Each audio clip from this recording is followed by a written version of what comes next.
LLB 5 year program کا first year Islamic studies first semester جو ہے اس کے اندر سورہ الحجرات، سورہ مومنون اور سورہ بقرہ کی کچھ آیتیں شامل ہیں، لیکن اس کے اندر ہم سورہ حجرات تو کمپلیٹ کر چکے ہیں اور اس کی جو تشریح ہے وہ بھی ہو چکی ہے، لیکن تھوڑا سا اگر ہم اس کا بیک گراؤنڈ سمجھ لیں تو یہ بھی ایک ہمیں سپورٹ مل جائے گی کہ ہم ایزیلی اس کے نوٹس بنا سکیں گے، اور اگر نوٹس نہ بھی بنائیں تو ہم سیمسٹر میں اسے ریٹرن کرنے کے قابل ہو سکتے ہیں۔ تو سورہ الحجرات جو اللہ تعالیٰ نے نازل کی اور اس کا مقصد یہ تھا کہ مسلمانوں کو تمیز، تہذیب کا جو ہے وہ سبق دیا جائے اور انہیں بتایا جائے کہ وہ اپنے معاملات کس طرح چلائیں اور انہیں نبی کریم صلی اللہ علیہ وآلہ وسلم کے ساتھ کس طرح پیش آنا چاہیے اور کہاں پہ انہیں اس طرح کے اقدام نہیں لینے چاہیے جیسے کہ وہ کرتے ہیں۔ لوگ نبی کریم صلی اللہ علیہ وسلم کے سامنے اونچی آواز میں بات کرتے تھے،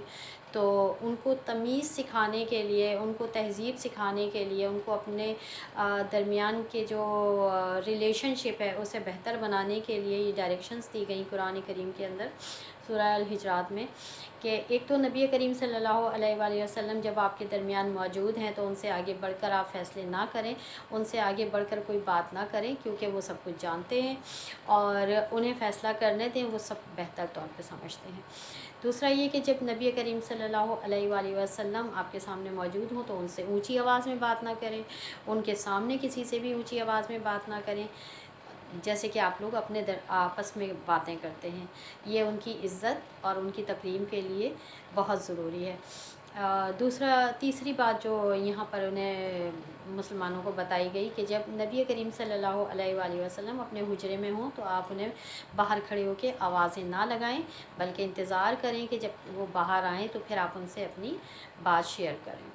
اور پھر اس کے بعد یہ بتایا گیا کہ جی آپ لوگ آپس کے اندر اگر دو گروپوں میں لڑائی ہو رہی ہے تو آپ ان میں صلح کرا دیا کریں، اور اگر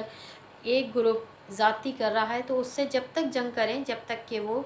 صحیح راستے پہ نہ آ جائے، حق پر نہ آ جائے، اور جب وہ حق پر آ جائے تو اس کو جو ہے نظر انداز کریں اس کی غلطیوں کو، اور آپس میں صلح صفائی سے رہیں۔ دوسری ایک چیز جو یہاں پہ یہ بھی بتائی گئی کہ آپ لوگ محفلوں میں اور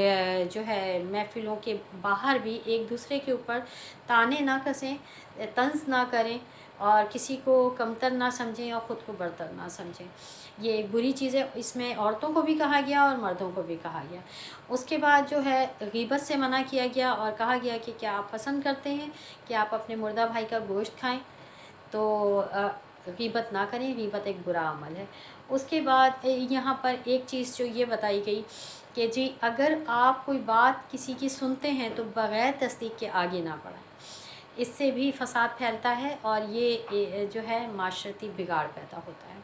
تو یہ کچھ بڑی جو ہے پوائنٹس تھے جو کہ آپ لوگوں کے لیے ایک سپورٹنگ